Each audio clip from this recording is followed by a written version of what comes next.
예, 오늘 정면 인터뷰에서는 경기도 하남 갑에 도전하시는 분이죠. 추미애 전 장관 연결해서 입장 들어보는 시간 갖겠습니다. 장관님 안녕하세요.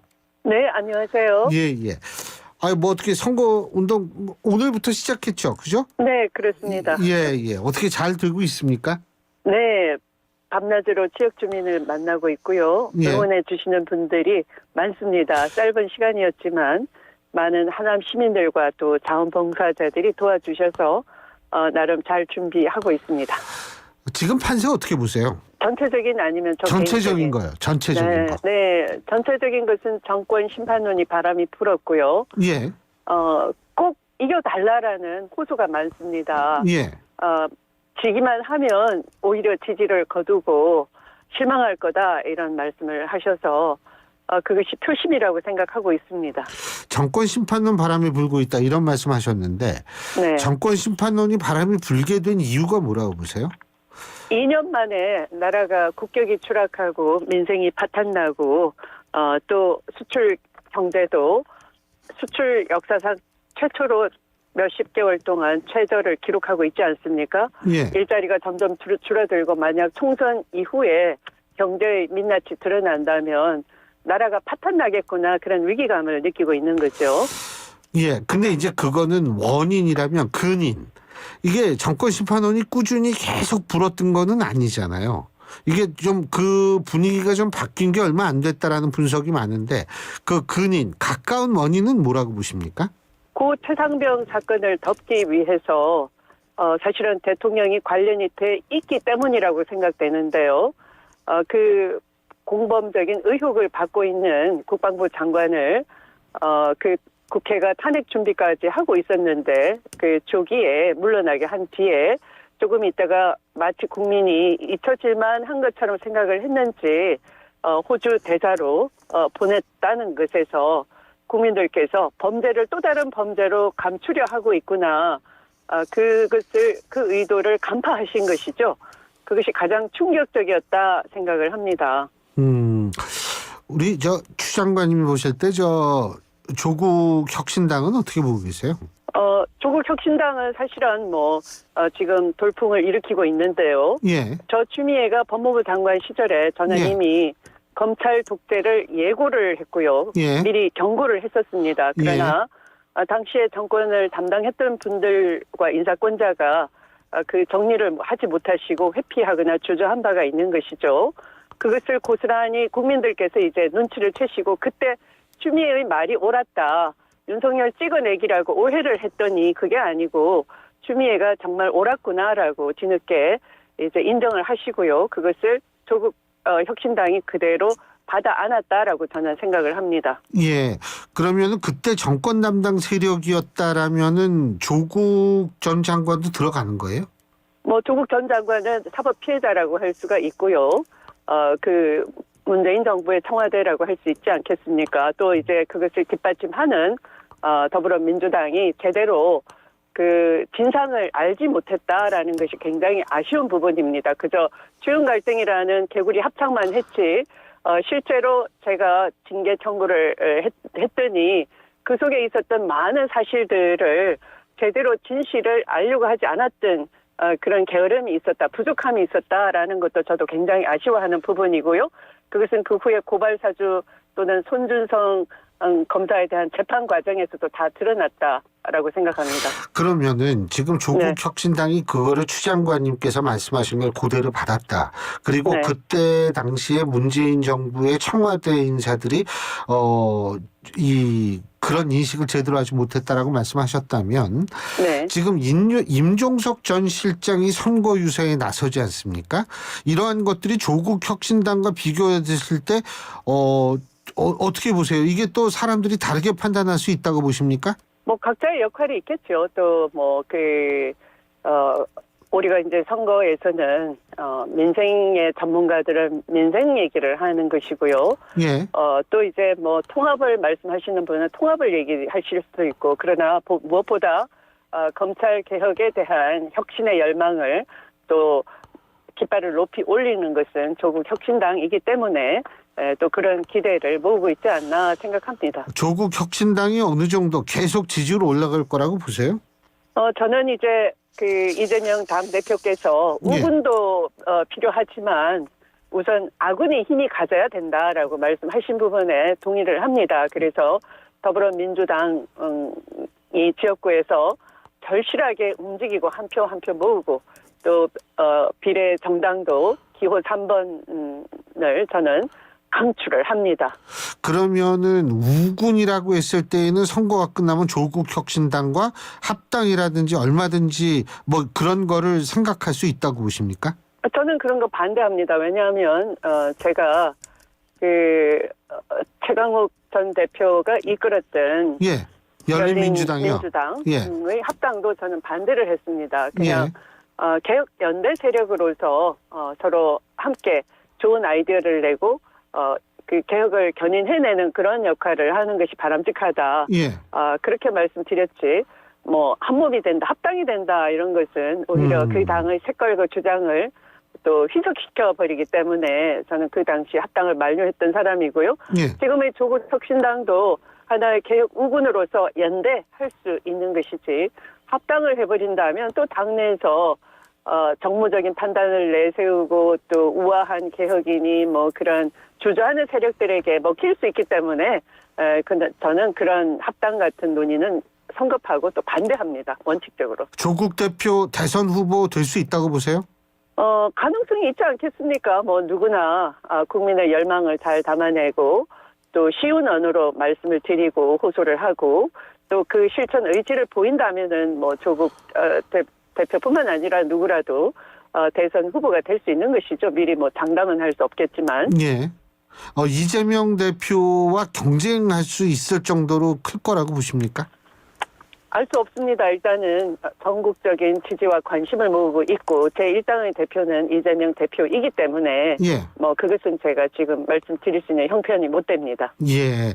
네. 자, 그리고 여당 지금 상황을 보실 때 뭐 추 장관님께서는 뭐 이 민주당 당 대표까지 역임을 하셨기 때문에 뭐 선거를 아주 속속들이 잘 알고 계실 텐데 말이에요. 자. 네. 이 한 번 더 출렁일 거라고 보십니까? 워낙에 선거까지. 그 예. 이틀막 하고 있고 언론이 진상 규명 팩트보다는 그냥 정부 여당의 비위 맞추기에 급급하고요. 공포스럽지 않습니까? 검찰 캐비넷을 다 두려워하시고 또 언론 뒤에는 자본의 힘이 움직이고 있는 것이 현실이고요. 예. 또 광고 시장도 겁이 나고 하기 때문에 언론이 진실에 대해서 관심이 없을수록 국민이 무관심할수록 사실은 주권자의 그 주권 실천의 기회도 멀어지는 것이죠.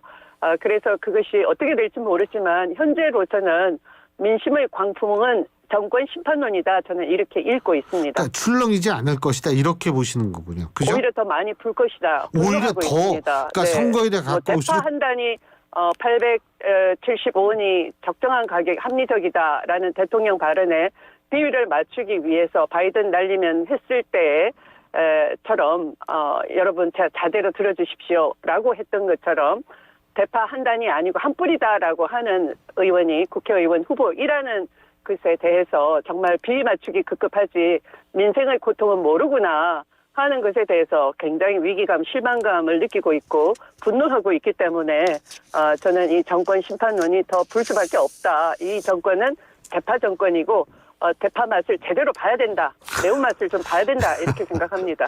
예. 그러면은 그 네. 매운맛을 봐야 되면은 몇 석 정도를 해야지 매운맛이라고 생각하세요?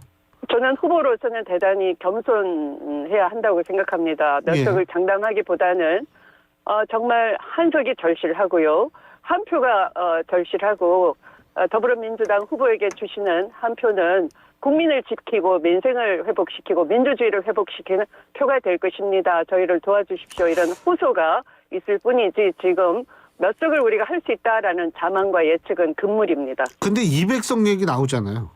저는 그것에 대해서 방심한 금물이고요. 절대로 절실해야 한다는 것을 우리 뛰고 있는 후보님들이나 지지자 여러분께 호소드립니다. 한동훈 위원장이 지금 원톱으로 뛰고 있는데 여기에도 한계가 있다라는 지적이 나오는데 동의하십니까? 뭐 저는 한동훈 위원장을 정치인으로 보지는 않고요. 그냥 윤석열 검찰 정권의 집사라고 일찌감치 말씀드렸고요. 예. 그것도 굉장히 능력이 부족하지 않나 이렇게 생각합니다. 예. 한동훈 위원장 지금 체제 어떻게 이 스피커가 더 필요하다고 보세요? 객관적으로. 스피커의 문제는 아닌 것 같고요. 음흠. 이 정권 자체가 이틀막 정권이고 또 야당 대표 입을 막기 위해서 또 발을 묶기 위해서 뭐 한동훈 위원장은 자신의 범죄를 저지르고 감추기 위해서 핸드폰 비번도 못 가고 증거를 못 내놓지 않습니까? 그런데 야당 대표를 향하여 무슨 범죄자니 하면서 지금 쫄아있는 사법부마저도 이재명 대표의 재판을 누구나 연기할 수 있는 것인데요. 사정이 있다면. 그런데 구인장을 발부하겠다느니 하면서 겁박을 하면서 법정에 내세워서 사법부가 정치에 개입하고 있지 않습니까? 그런데 대통령은 어떻습니까? 부인과 장모 때문에 거부권 행사를 남발하고 있는 범죄 정권이 누구입니까? 그런데 오히려 적반하장이지 않습니까? 그러니까 이것은 실질 내용의 문제인 것이지 무슨 입이 더 필요한 문제가 아닌 것 같습니다. 이틀막 정권에서 국민의 입을 틀어막으면서 그 입을 더 가져서는 뭐 하겠습니까? 예. 지금 이재명 대표 재판 문제 말씀하셔서 제가 여쭤보는데 네. 이재명 대표가 얼마 전에 왜 이 선거 때에는 좀 재판 기일을 좀 미뤄달라 이렇게 요청을 했는데 재판부가 거부를 했었죠. 그죠? 네. 그런데 거부를 했었는데 이재명 대표가 거부를 했음에도 불구하고 불출석을 한 적이 있지 않습니까? 네. 이 부분은 어떻게 보세요? 사실 저도 판사 출신인데요. 맞아요. 예. 네, 재판의 연기라는 것이 무슨 법전에 써져 있는 꼭 지켜야 되는 그런 것이라기보다는 불변 기일해서 꼭 준수해야 되는 기일이 있습니다만 그렇지 않고 판사도 휴가 갈 수 있고요, 또 병가도 낼 수도 있고 그래서 사정에 따라 재판은 얼마든지 연기가 가능하고 또 이재명 대표의 말씀을 들어보니까 그 재판 자체가 이재명 대표가 반드시 출석해서 있어야 되는 것이 아니라 정진상 피고인에 대한 재판에서 정진상 피고인께서 이렇게 계속 방어를 하고 주장을 하는 그런 재판에서 그냥 참석을 했다라는 것이에요. 그렇다면 그런 재판에 굳이 반드시 출석하시오 하고 구인장을 발부하겠다라는 것은 사법부가 이 정치에 적극 개입하는 정치화됐다. 이런 오해를 살 수밖에 없지 않겠습니까? 사법부가 정치화됐다. 네. 그렇게 판단하시는 거군요. 지금 하는 행태가 그렇습니다. 예. 네. 그런데 아니요. 네. 제가 좀 초점을 맞는 건 사법부에서 허락을 안 했어요. 그게 어떻게 됐던 간에. 그게 네. 누가 옳든 네. 근데 네. 그거를 불허했음에도 불구하고 불출석을 했다라는 거는 어떻게 보세요? 지금까지 이재명 대표는 재판에 굉장히 성실하게 임하셨고요. 예. 네. 그런데 그 재판 자체가 꼭 반드시 출석해야 된다기보다는 어떤 관련자들의 재판에서 그러니까 사건을 분리할 수 있는데도 굳이 분리를 안 해주고 그렇게 진행을 한다는 자체에 대해서 이 변호인단이 여러 차례 이의를 제기했는데 그걸 거부하고 구태여 출석하라고 해서 사실은 계속 있기만 했다 뿐이지 예. 그 재판 분리도 안 해준 채로 진행을 한다는 것에 대해서 변호인단이 계속 이의 제기했는데 그것도 거부하고 그러니까 오히려 특별한 권리를 주장하는 것이 아니라 일반 피고인이라면 당연히 주장하고 또 납득이 돼서 허락될 만한 것도 불허하는 것이니까 그것에 대해서 사법의 정치화를 지적하지 않을 수가 없다는 것입니다. 예. 그리고요. 지난 네. 22일 날 공개된 한국갤럽 여론조사를 보면은요. 자, 네. 3월 19일부터 21일까지 전국 18세 이상 1,001명을 대상으로 했고요. 전화조사원 인터뷰 방식의 여론조사입니다. 자세한 네. 내용은 중앙선거 여론조사 심의위원회 홈페이지를 참조하시면 되는 이 여론조사를 보면 이거 안 하면 안 돼요. 네네. 저는 힘들어 죽겠어요. 근데 이 정당 지지율의 호남 지역의 정당 지지율을 보면은 네. 지금 민주당 같은 경우에요. 호남에서 네. 47% 나오거든요. 이게 네네. 사실 높은 지지율이라고 볼 수는 없는데 이건 어떻게 평가하고 계십니까? 네. 아마도 이제 정권 심판론에 대해서 예. 이제 그동안 호남에서는 더불어민주당이 180석 가지고 제대로 일을 안 했다 할 수 있을 제때에 안 함으로써 이렇게 윤석열 그 정권이 탄생하고 또 윤석열 정권을 제대로 견제하지 못했다 하는 그 회초리를 드는 그런 마음이 있고요. 예. 또 그것 때문에 아마 조국 혁신당이 또 호남에서도 많은 지지를 받는 것 같습니다. 그러나 이제 시간이 좀 지날수록 이재명 대표의 호소, 바로 우리는 아군이 더 힘을 가져야지만 되는 것이고 아군이 지켜져야지만 우군도 힘을 가질 수 있다. 연대가 의미가 있다 하는 호소가 이제 설득력 있게 들릴 시간이 좀 올 것 같다 생각합니다. 예.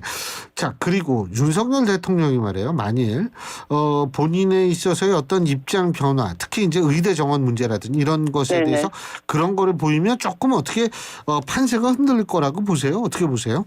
그 문제는 이렇습니다. 사실은 지방의 의료 공백이나 또 이제 소아과나 산부인과 같이 제대로 그 여건이 충족하지 못해서 예. 그 병원이 문을 닫고 있는 그런 현실에서 이 전문 의료 인력 문제와 또 지방 의료 공백을 해결하기 위해서 정책을 내놔야 되는데 예. 지금 윤석열 대통령이 하고 있는 건 의사들하고 싸우고 있지 않습니까? 예. 그래서 오히려 싸움으로써 의료 공백을 더 확대시키고 심화시켰습니다. 그러면 이건 정권이 책임을 져야 되는 것이죠.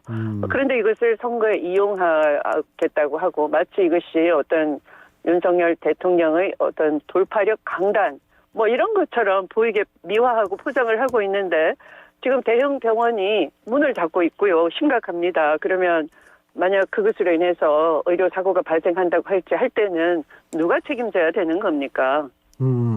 지금 선거에 이용한다 이렇게 표현하셨는데요. 그죠? 네네. 그러면 네. 이게 선거용이라는 말씀이세요? 국민들이 이미 간파를 하고 계십니다. 네. 그리고 한동훈 위원장이 어제 왜 국회 세종시 완전 이전 이 얘기를 했는데 어떻게 네. 평가하십니까? 사실은 지방 균형 발전을 위해서 더불어민주당에서는 그 세종시 행정수도 공약을 이미 내세워서 실천한 바 있는 것이고요. 예전에 수도 이전한다고 했을 때 그걸 성문헌법에 반한다라고 해서 그 노무현 대통령을 괴롭히고 했지 않습니까? 예. 그런데 지금 윤석열 검찰 정권은 뭐가 잘 못되면 다 문재인 정부 탓이다, 전 정권 탓을 하면서 이 정책만큼은 또 더불어민주당 정부의 정책을 모방하고 있는 거거든요. 그러면서 또 한편으로는 모순되게 목련꽃 피면은 전부 서울로 만들어주겠다 이런 헛공약도 남발하고 있어요. 그러면 이 모순을 국민들이 굉장히 코미디로 보지 않겠습니까?